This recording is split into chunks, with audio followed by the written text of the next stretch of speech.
And there is a bond and a unity that happens, a connection that happens, which leads to a greater commitment. So I see this over and over again with teams. This is my secret sauce with teams. Schizophrenia means split mind, separation, disconnection. All mental health disorders report feelings of isolation, disconnection, and separation. And when someone experiences trauma in their life, there's a neurological separation that happens.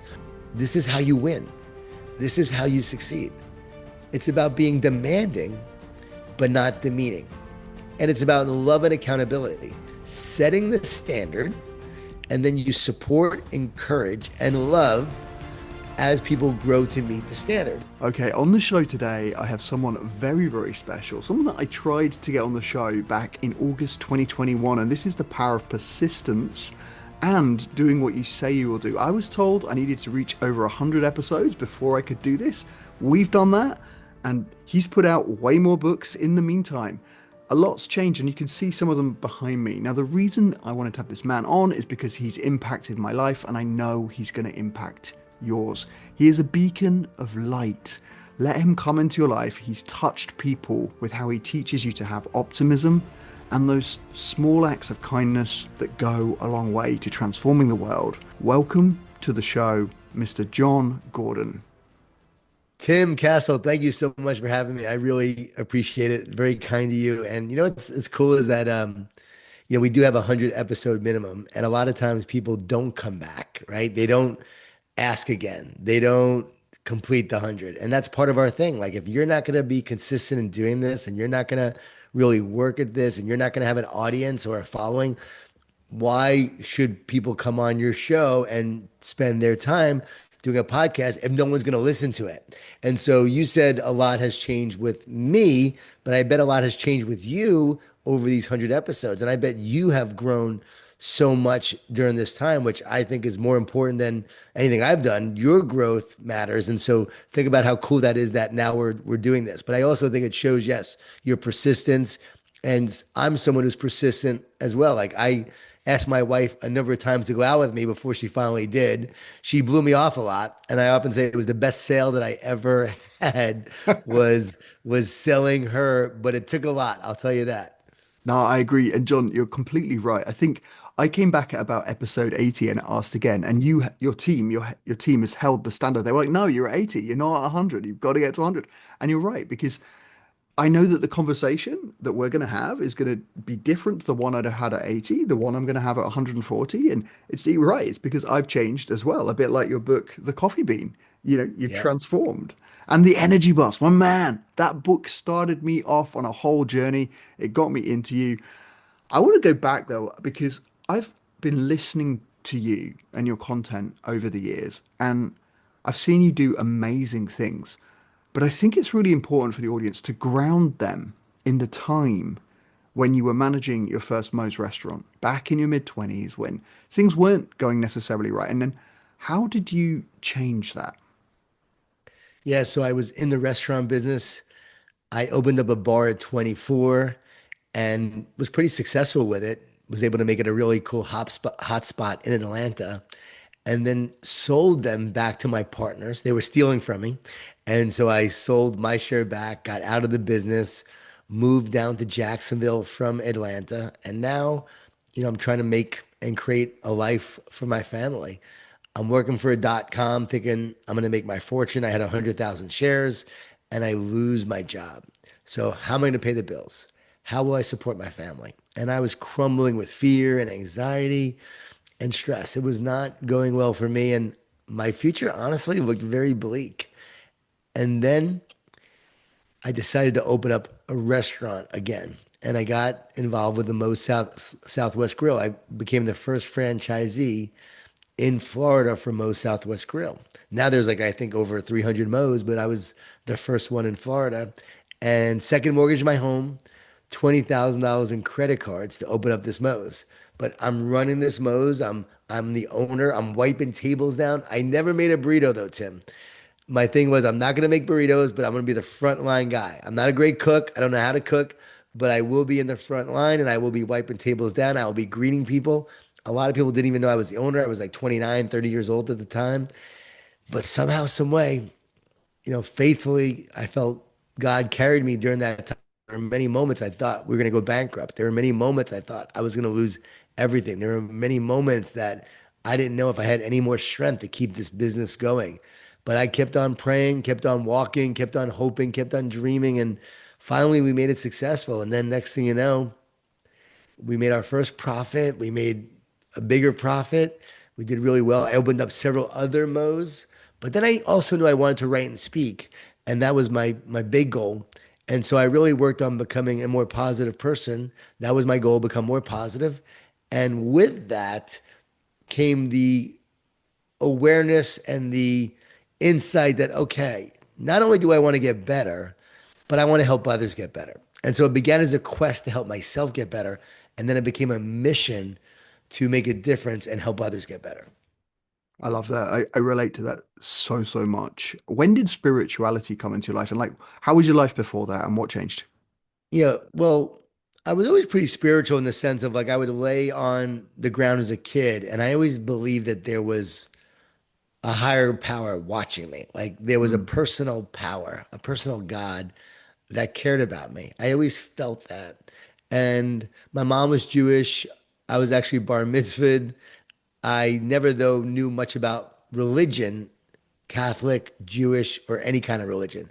In my 20s, I became a seeker, a new age seeker. I was really into Buddhism and meditation and very spiritual practices. I read a lot of books by Deepak Chopra, Wayne Dyer, all of the yeah. different gurus of that time and spiritual people. And they were very inspiring. They were very encouraging books. They really helped me open my eyes and my perspective to bigger and greater things, like just understanding that this world is not what we think. It's not a physical reality, it's an energetic reality, which it is. And then from there, I had some really cool encounters, spiritual encounters with Jesus, and became a follower of Jesus at the age of 35. And people often think, "Oh, you found religion." No, I didn't find religion. I found a relationship. I found an intimate connection to the creator of the universe through a relationship with Jesus. And it's hard to understand until you actually go through and experience it. I didn't understand it either. It never made sense to me before this, but having these encounters where I would meditate and started seeing a glowing cross, it became very real to me. And and then since really becoming a Jesus follower, my heart's been changed, my life's been changed, my soul's been transformed. So I'm not here to really convince anybody of a religion. I just want them to have a greater connection with the creator of the universe, and that's my goal.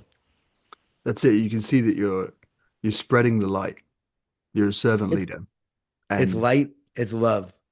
yeah, there's a oneness there. And it is so much bigger than the self. I really appreciate you for sharing that. I appreciate that. Yeah, I don't think everyone understands it because you have to experience it, but it comes down to this. And this is key for your success, your happiness, your overall health. Are you connected or disconnected? Many of us go through life feeling very disconnected. I wrote about this in The One Truth. The root for the Greek word of anxious means to separate and divide. So if you're anxious, you're feeling separate and divided. When you're not connected to God, you're going to feel very disconnected. And many people go through life very spiritually disconnected from God, from themselves, and from their friends and family, from relationships. And so the more disconnected you are, right now I have my two hands apart. And I want Mm, everyone listening, not if you're driving, but if you're not driving, take your two hands and hold them apart. And in that space is the disconnection. And that's where all the negative thoughts come in. Fear and worry and anxiety and doubt. But now put your hands together. Put your two palms together. Connection. Can any negativity get in? No. When you are connected like that to your creator, when you're connected to yourself, when you're connected through great relationships and love, negativity does not get in. And from there, look at my hands. Now I'm pointing up towards the heavens, like I'm praying. Those two hands together then turns towards God. You then have a connection, and in that connection becomes power and confidence and courage. When you're disconnected, you feel weak and powerless and anxious. And this actually explains mental health disorders, which is a disconnection. People feel very disconnected when they have mental health issues. People feel disconnected when they have a lot of anxiety. People who have trauma have a neurological separation, a disconnection in the brain.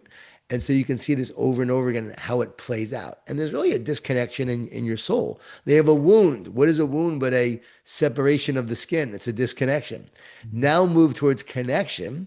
You move towards healing and Yeah. wholeness and oneness. And when there's healing and wholeness, now you have that power that you're meant to live with. So for me, how can we live a powerful life in this world? How can we be a hero in this world and not a victim? How can we uplift others? How can we transform this world? Evil is always trying to divide us and separate us and disconnect us. You can see it play out in every single war and all the political divide and all of the online debate and the constant fighting. And then you look at what is God's intention? Connection and wholeness and love and healing. And that's really the battle of the universe right there. The battle of good versus evil, connection and disconnection. And guess what? Your mind is the battleground. And you have to learn how to win the battle of your mind to move from disconnection to connection. And as you do, that's when you're going to find your strength and your power. And you find it through a oneness and a relationship with God, with yourself, with others. And that's why this is so important. I meet people all the time and they're struggling mentally and they say, oh, I have all these negative thoughts and all this anxiety. And I say to them, I bet you probably at one time felt connected to God, maybe when you were young, and you probably feel really disconnected right now. Yeah, I do. You probably don't pray anymore, right? No, I don't. Never. Yeah. How do you know? Well, because if you were praying and connected and felt the connection, you would feel joy and peace and love. The symptoms would be completely different. The outcomes would be completely different. And once I start talking to them, I can figure out their symptoms, their patterns, and I can diagnose in 2 seconds and then give them the prescription and the solution. And it's always getting back to connection and healing. Beautiful. I'm so glad you shared that and broke it down for us today. It's so important. People should just go back and watch that like 2 minutes because it just explains what John started with, which is love and how to get there and how to move the needle on so many parts that society will tell you need fixing in other ways.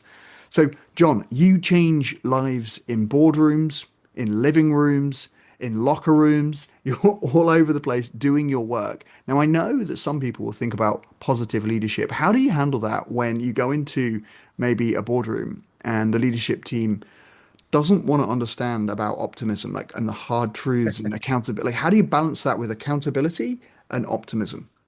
Yeah, we explain what positive leadership is all about. And positive leadership is not about Pollyanna positive. It's not about seeing the world through rose-colored glasses. It's knowing that you have the power to overcome the thorns. And it's definitely not about ignoring reality. I'm never saying ignore reality. What I am saying is create a better reality. Realize that era optimism and belief actually creates the better reality that you want. It's about resilience. It's about mental toughness. It's about grit. It's about turning challenges into opportunities, complaints into solutions. It's about knowing it's a battle between negative and positive. And will a negative company outperform a positive company? No. The positive company will outperform a negative company. We have very clear research from Duke University that shows that optimists work harder, get paid more, and are more likely to succeed in sports. What the researchers found was that those who deluded themselves into believing it was possible, they used the word delude. They deluded themselves to think it was possible, and because they believed it, they then took the actions necessary to create it. It became a self-fulfilling prophecy. So it's your beliefs and it's your actions. And it's about letting these board members know that this is how you win. This is how you succeed. It's about being demanding, but not demeaning.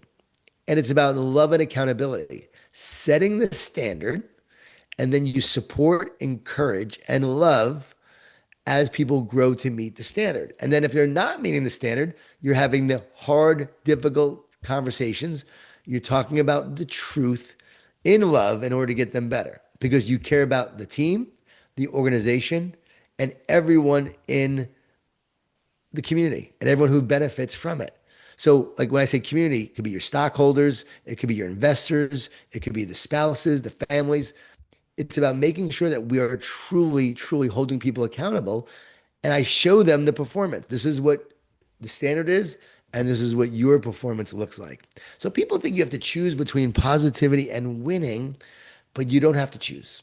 You really don't. Positivity done the right way leads to winning. And Tim, we have to ask ourselves, like, why do we even have to use the term positive leadership? Well, it's like food. Why do we use the term organic food? Why isn't it just food? Well, it's because we have polluted so much of our food supply that we have to now say it's organic and it hasn't been polluted. Well, I believe we have polluted so much of leadership with bad leadership that we have to now say positive leadership, which is what leadership was intended to be, just like food was intended to be organic. Does that make sense? Absolutely. And I love the words you're using, polluted. I'm seeing division. I'm seeing coming together through healing and alignment and praying and getting connected. Like these are really important words that bring things together. Like I'm just Yeah. Let's give a practical example. A couple that prays together. Research shows couples who pray together, 99% stay together. 50% who go to church stay together. Now, I'm not saying don't go to church, but what I am saying is the power in the prayer. hmm, Power is the prayer. As you pray together, you become one united spirit. As you become one spirit, you, your spouse, and God, because God is spirit, you are spirit, your spouse is spirit, you become one spirit. So, and in your prayer, you're uniting and connecting in a metaphysical way. And there is a bond and a unity that happens, a connection that happens, which leads to a greater commitment. So I see this over and over again with teams. This is my secret sauce with teams, getting them to be more connected as a team. And when the team, whether it's in sports or business, is more connected, they will be more committed. And that's how the teams I work with have greater success. I have a lot of great team building exercises that are very practical that the leader uses to build a stronger team. Very powerful. so that's one of the habits we should be using on a daily basis is coming back to prayer. I believe prayer is the most important thing that we can actually do in our lives. If you are not praying, you are going to become weaker and weaker in response to the stresses of this world and the adversity and the challenges. When you pray, you increase your capacity as a leader, and your problems always growing. So if you don't increase your capacity, then your problems will become greater than your capacity. But if you pray and you increase your capacity, now your capacity is greater than your problems. And I have lived this. I was not a praying person, and I've been now walking and praying for the past 20 years. And my ability to handle these problems as a result of my mental state, higher state of mind that comes from prayer and connection. Prayer takes you to a higher state, a greater connection. Remember, fear divides, love unites. So as I am praying and receiving the love and the oneness with my creator, I'm going to feel more powerful. And I actually am becoming more powerful. Think about this. You're never the same after you pray. Every prayer changes you in a metaphysical way because your spirit is becoming one there. Because remember, you were created for connection. And when you pray is how you connect with your creator. So as I pray and connect with my creator, you're now one spirit with your creator. If you're one spirit, it's metaphysically changing your spirit, changing your soul. And Romans 8:5-6 explains it so clearly. There's a lot of truth in the Bible. You read the Bible, the truth's right there. Romans 8:5-6. A mind governed by the flesh leads to death. A mind governed by the spirit leads to life and peace. Here's the ultimate lesson. Your soul is the integrator between your flesh and your spirit. The spirit and the flesh are at odds with each other, and your soul is in the middle. What is your soul being governed by? The things of this world, the fighting, the news, social media, all the debates, lust, power, greed, selfishness, bitterness, all the things of the flesh? Or is it being governed by the spirit? Is my soul bathing in the spirit, or is it being governed by and in the flesh of all of the stuff that's going on in this world? Now, take a cucumber, put that cucumber in pickle juice very quickly and pull it out. Is that cucumber transformed? No. As you bathe that cucumber in the pickle juice, it gets transformed. As we bathe in the spirit, we get transformed. That's the power of prayer. The more you are praying, you are bathing in the spirit that renews and transforms your mind, heals your soul, which then actually rewires your brain and allows you to be more connected and allows you to be stronger and more powerful in this world. That's the power of prayer that happens when we make time to connect and receive that power. If you're feeling very weak, it's because you're disconnected. Plug in, tap in to the greater power, and you will live with more power. I wrote a book, The Power of Positive Habits. It comes out in May. And the funny thing is, I put prayer in this. And I really thought to myself, should I do that? I really want this book to be not a spiritual book. I really want it to be a bunch of habits that just are going to help people with their life and their work. And there are a lot of health habits, a lot of fitness habits. There's a lot of relationship habits, a lot of career habits, a lot of leadership habits. It's a really cool book with a lot of really great practical advice. But I thought, I got to put in prayer. If I don't put in prayer, I'm not giving them the number one habit that's going to help everything else. I love that. There's a bravery and an authenticity in that, and in knowing that, right? And in owning that and saying, look, I get that people might resonate with one, two, and three, but there's something higher than that that I have to absolutely include. And the way you're explaining it, you can see that if you're this side of the ledger, you're in division. If you're in this side of the ledger, you're in connection and alignment, and you're going to increase your capacity. So I I get that, and I see people. Tim, I just want to make it even more practical for people so they Mm, get that this is not just some spiritual concept. Think about the term bipolar. It means two poles, separation. Schizophrenia means split mind, separation, disconnection. All mental health disorders report feelings of isolation, disconnection, and separation. And when someone experiences trauma in their life, there's a neurological separation that happens within the brain that causes the disconnection at the brain level. And also, it's a manifestation of the soul level. When people come back from wars and they have PTSD, what they've been doing recently is using psychedelics to help create connection in the brain. And again, I don't know the full research. I'm not saying I advocate psychedelics, but I do know in these cases, there's been a lot of success stories of people that have had very disconnected brains. And what happens is with the psychedelics, the brain lights up, new parts are activated, neurons are activated, new connections are made, and people report incredible changes in how they feel, in their emotional state, and in a greater connection, which then helps the healing process. And so if we can see that neurologically and physically, well, can we do it, ways? And I believe we can. I think prayer takes longer, but I think doing it prayer and meditation and doing a lot of exercises for your soul and your brain actually does the same thing. And that's what I've done. I mean, I was a mental wreck when I was in my 20s, and my wife almost left me because I was so negative. And my teammates cannot believe what I'm doing now because they're like, you were a mental wreck in college. Like, it's hard to believe you work with all the professional athletes and coaches and help all these guys and help them become their best. But that's it shows the power of this work of moving from disconnection to connection, taking your wound and then healing the wound that you have, the abandonment that I experienced, my biological father leaving, having a single mom until I was 5, going through those challenges, just constant issues and challenges growing up. All those things cause you to have, I shouldn't say they cause you because it's not the events, it's how we look at the events, but they are part of your journey that allows for the disconnection to happen. And then I believe the whole point of life is to move back towards healing, connection, and wholeness. So hopefully this makes it more practical for people as they're listening to this.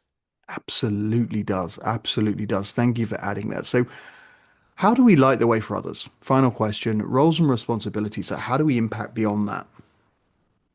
Individually, I believe we live it. We show what it looks like. We put it into action. The greatest sermon you could ever give is your life and the love you share with others. So just do it and be that person that's kind, compassionate. Don't judge people. I don't judge anyone where they are in their journey. I know the truth, but I'm not going to judge someone for where they are. They just perhaps haven't heard the truth, seen the truth, or lived the truth. But once you do, when you have the chocolate cake at that great restaurant, man, it's undisputable. That chocolate cake is the best cake in town, the best cake you've ever had at some places. And you have that cake and you're like, oh my God, it's amazing. But if you've never had the cake, you don't know what people are talking about. But once you've had the cake, you're like, I get it. So to me, it's about getting it and understanding it. So show what it looks like to eat that cake and how awesome it is and how happy you are. And then share that with others through being kind and loving and compassionate. Be an example of that. And then when people ask and they want to know, then you share the truth with them. And you do so in a loving, non-judgmental way. And you add value to people, no matter where they are on the journey. You don't judge them, you add value to them and you encourage them. And as you do, you are the light. You said, how do you show the light to others? You are the light and you show them the way by how you live and by how you act. And then you're able to guide them towards their future, towards their light, towards their destiny. And you do that by being a teacher, an encourager, and also leading by example. Well, John, thank you for being the example for me and for thousands of others today. Thank you for doing the work that you do because you are the light and you're showing that positivity is not soft. It's actually disciplined and it's actually the way through the heart to connection and back to oneness. And the work you've been doing and the book that I know that the power of positive habits that's coming out in May, I believe. I can't wait to Yep. get my hands on that. I've got about 20, I've got about all of your books and some of them I've even Thank got you. twice. I give them out to people. I really recommend people get into your stuff, but thank you for believing in a world of positivity, a better life, and for sharing your story and your truth because it absolutely impacted my life. So thank you for coming on today. Tim, that means the world to me. I have to ask you, Tim, as we're talking about that, like, what about my work and my content spoke to you and what made you want to follow me? I always wonder, like, because I don't, it's hard to look at yourself and think that something you've done or said could literally impact others and see yourself as someone people are following. It's always weird to me when people read my books and they start following me, and I just always wonder like what makes you do that? What made you do that and want to follow me? I think you find the right person or mentor at the right time. And it comes Mm, into your life when you're able to receive it. So with you, it's your authenticity, the ability to share where you were before, the past, and now the present. I can see the transformation that you've made. I also like the way that you potentially started off more in the atheist world, or like you've been spiritual, but you hadn't, and yeah. now you're shining and you're not afraid to talk about Jesus and the impact on your life. So it's like I can see the transformation. I can see here's a guy that is willing to own where he was and life got to a certain point and I can resonate with those points. And then he's got a roadmap and it's the story, the way, some of the stories you'd be like, I don't have time to listen to a story. I don't have time for this. No, you make time and you realize that it's going to change you. Just like you said in prayer, change you. So your authenticity, your willingness to own where you were and where you are now and to tell people about it. And I fully resonate with that. And then the fact that your energy is your responsibility. You're giving people the responsibility, but you're also showing them here's what you got to do. Mm, I love it. That's really wise, and I appreciate that. You're obviously making a huge difference, making an impact. That's what we're all here for. We're in this together, which is really cool. And hopefully, more people from listening to this will say, you know what? I'm going to be a positive leader. I'm going to be a positive influencer. I'm going to make that decision. If you're someone who has chosen to do that, I would love for you to just to message me on Instagram at Jon Gordon 11, Jon Gordon 11. Say you heard about me on Tim Castle's show at Jon Gordon 11, Jon Gordon, and just say, hey, I'm deciding to be a positive leader today, and I'm going to impact the world, but most importantly, the people in front of me, right around me. I'm going to make a difference in their life by my attitude, my energy, and my actions. And I'm going to do that today. If we can all do that, man, we will change the world. I appreciate you very much, Mr. Jon Gordon. You have a blessed day. You too, Tim. God bless you.